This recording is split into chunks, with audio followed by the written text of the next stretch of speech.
एक मिनट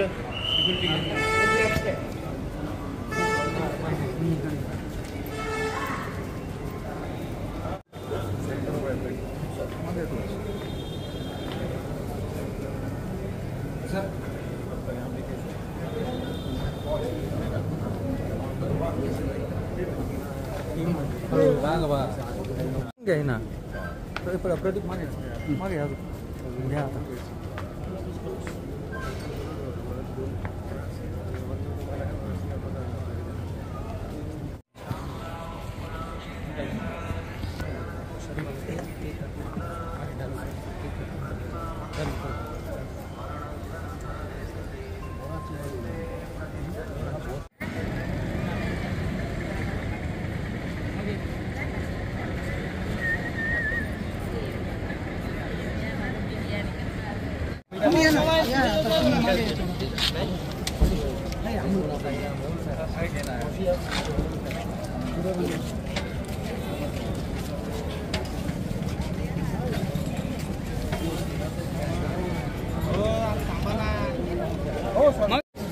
या आता पुढे सरका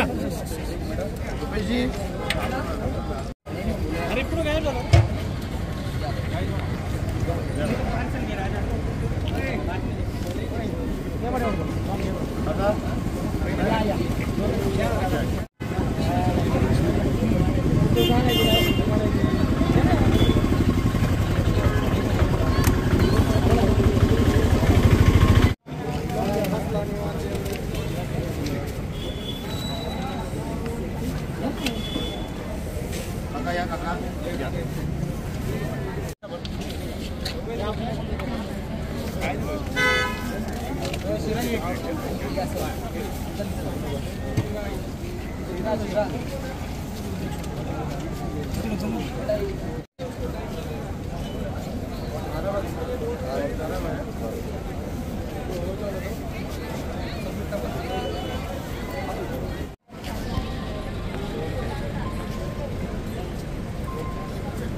आज आम्ही पहिले सर्वप्रथम आपल्या महाराष्ट्र राज्यभर एकनाथ शिंदे साहेबांची पायामुळे हे मजबूत करण्याचं काम करत आहे आणि नक्कीच अशा या उमद नेतृत्वाचं मी मगाशी त्यांना सांगितलं की तुमचा जो सोशल व सामाजिक उपक्रम आहे मुंबई ते गल्ली पार आमच्या खेडोपाड्यापर्यंत तो अतिशय जोमाने पोहोचलाय, तरुणांमध्ये एक ऊर्जा निर्माण करत आहे।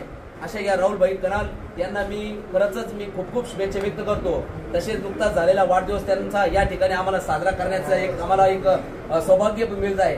या प्रसंगी मी राहुलभाई आपणास खूप खूप शुभेच्छा व्यक्त करतो आणि असंच आपणा साईबाबाच्या चरणी प्रार्थना करेन उदंड आयुष्य लाभो व तुमच्या कार्यामध्ये अशी व उपराप्ती व भर पडत राहो अशी मी शुभेच्छा व्यक्त करतो। जय हिंद, जय महाराष्ट्र। राहुलजी, आज साईबाबांचं दर्शन घेतले आणि या ठिकाणी आपण खिचडी वाटप देखील केलेले, काय नेमकं आज प्रयोजन होतं आणि काय आनंद मिळते? साहेब, ओम साईराम सगळ्यांना। एक माझी विश्वस्त म्हणून आणि माझी जी ओळख आहे पूर्ण मुंबई महाराष्ट्रामध्ये ह्या दरबारची ओळख आहे। माझी आई असो, माझे परिवार असो, सगळे आम्ही साईबाबांचे भक्तालू आहोत आणि याही निमित्ताने माझा वाढदिवस पण होता 25 तारीख। या निमित्ताने मी सर्व आपलं टीम घेऊन इकडे आलो आणि बाबाचरणी फक्त एकच आम्ही इच्छा मागितली आहे की आम्ही इकडे पूर्ण सबुरीने आणि पूर्ण आपली श्रद्धाने परत येऊ आणि आमचे लाडके मुख्यमंत्री एकनाथजी शिंदे साहेब परत या महाराष्ट्राचे मुख्यमंत्री असो आणि हेच बाबाचरणी आम्ही एक दुआ मागितली।